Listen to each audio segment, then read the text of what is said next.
Buenas noches. Intentaré explicarles un poco de las reflexiones que he tenido luego de la presentación final del proyecto el semestre pasado. En primer lugar, creo que debo desechar la idea de construir un enemigo que en el caso del último texto estaba identificado como el funcionalismo. Esto un poco haciendo caso a la retroalimentación que me hizo el profesor Fernando y un poco también para volver a lo que en principio estimuló el emprendimiento de la investigación de tesis de doctorado, que es lo estético en la ciudad. En este orden de ideas, creo que Bogotá, como todas las ciudades del mundo, tiene una estética particular que la diferencia de las demás. Esta estética urbana se materializa en la forma de la ciudad, es decir, su paisaje y características formales de sus elementos construidos. Esta forma urbana es la sumatoria de calles, plazas, espacios verdes y edificios, entre otros elementos, que han sido construidos a través de su devenir histórico y que provienen de diferentes épocas y momentos. Esta naturaleza histórica de la ciudad implica, por una parte, unas permanencias, es decir, aquellas construcciones que se han mantenido en el tiempo hasta la actualidad, y por otra parte, unas desapariciones, es decir, construcciones y espacios que fueron construidos en el pasado, pero que en algún punto de su historia han desaparecido, siempre dejando huella de su presencia en la ciudad. La forma urbana y el paisaje de la ciudad, al ser producto de la conjunción de diferentes elementos, cada uno de ellos construidos de manera unitaria y autónoma, bajo principios arquitectónicos particulares, han dado como resultado o dan como resultado una composición heterogénea compuesta por paisajes urbanos específicos que van cambiando conforme el espectador o habitante de la ciudad se moviliza por ella y que le permiten ubicarse dentro del espacio de la ciudad. Así, la ciudad está compuesta de paisajes, algunos de ellos bastante singulares que no se asemejan a ningún otro en la ciudad. Otros, por el contrario, son más bien genéricos, es decir, se asemejan a otros que se encuentran en otras localizaciones de la ciudad e incluso pueden parecerse a otros que se encuentran en otros lugares del mundo. Esta particularidad de homogeneidad o heterogeneidad del paisaje y la forma de la ciudad surge a partir de los diferentes modos en que ha sido construida. En algunos casos, la ciudad es producto de la espontaneidad, es decir, aquella que se ha construido sin propósito alguno en función de la articulación de los diferentes elementos que la componen, tales como edificios, calles o piezas naturales.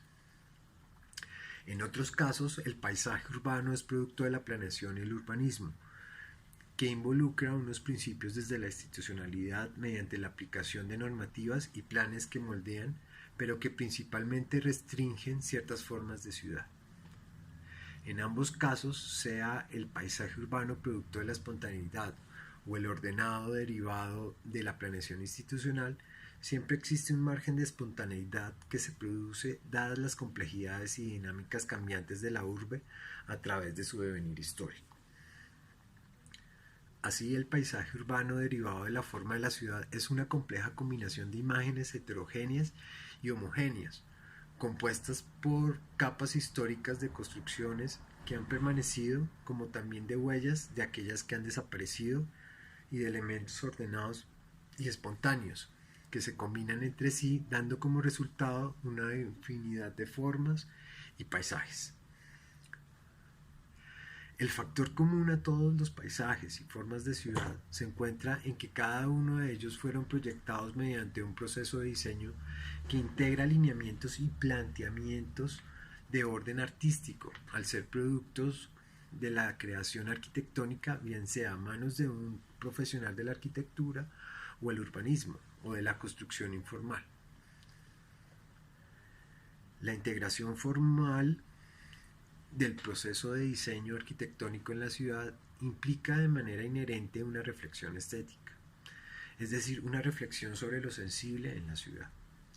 En otras palabras, poder entender cómo el paisaje y las formas de ciudad afectan al espectador de manera positiva o negativa. De ahí parte la pregunta asociada a la crítica estética de la ciudad y de su arquitectura, es decir, bajo qué criterios podemos juzgar que una ciudad es buena o mala, fea o bella, o un edificio es una buena pieza de arquitectura. En fin, ¿cómo podemos juzgar una ciudad desde el punto de vista estético? En ese sentido, es importante situar a la ciudad como productora de formas arquitectónicas y en ese contexto a la arquitectura como un arte. Si entendemos por arte la reflexión y experiencia emotiva derivada de representaciones sensibles de las relaciones del ser humano con la naturaleza y con los demás seres humanos, la dimensión artística de la ciudad trasciende a lo material y se traslada a la experiencia emocional del ser humano, que percibe el objeto arquitectónico. Sin embargo, la arquitectura se ha desarrollado privilegiando lo visual y lo material antes que lo vivencial. Lo anterior porque posiblemente la arquitectura tiene una dualidad como arte, la del uso sensible de varias facultades sensoriales humanas, la táctil y la sensible, y en esa pareja lo visual, que es lo más cercano a lo concreto y por ello es más fácil de ser reproducido. De hecho, la forma en que se produce el objeto arquitectónico está basado en lo material y no en la experiencia vital. Es decir, un proyecto arquitectónico es un conjunto de planos que permiten construir la obra y no un conjunto de textos que permiten definir la experiencia sensible que se quiere lograr. Sin embargo, lo que a todas luces se va descubriendo es que la experiencia sensible de los edificios o de la ciudad se da de manera precisa en las emociones que produce, bien sea que éstas provengan de una imagen bidimensional, como cuando uno ve una imagen bidimensional o un edificio desde lejos, sumado a la experiencia táctil cuando se ingresa en él. Adicionalmente, hay otros sentidos que tradicionalmente no se tienen en cuenta en la experiencia estética de la arquitectura y la ciudad, como el sonido y el olfato, y que también influyen en la percepción que el espectador obtiene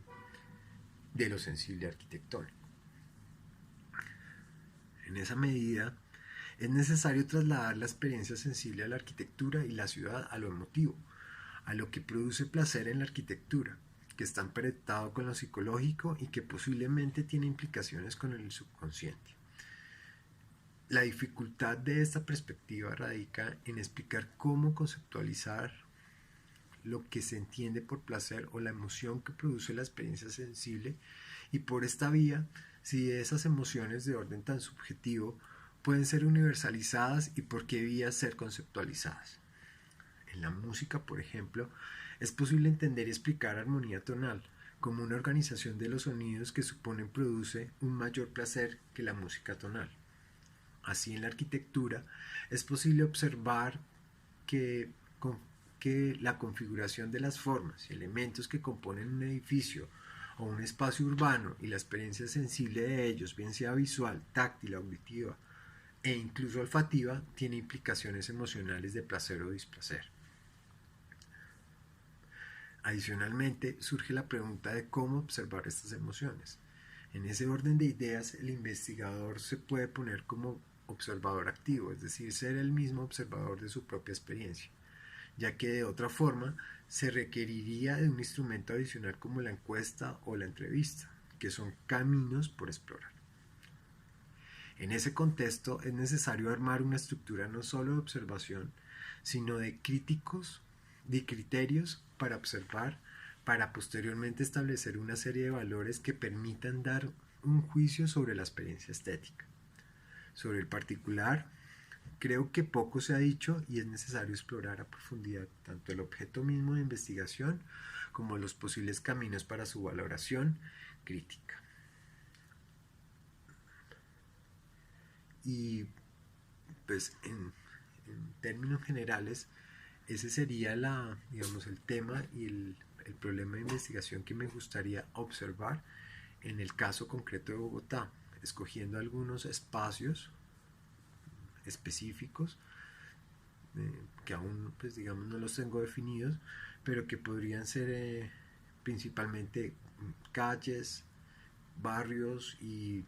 espacios de recreo. Y bueno, muchísimas gracias.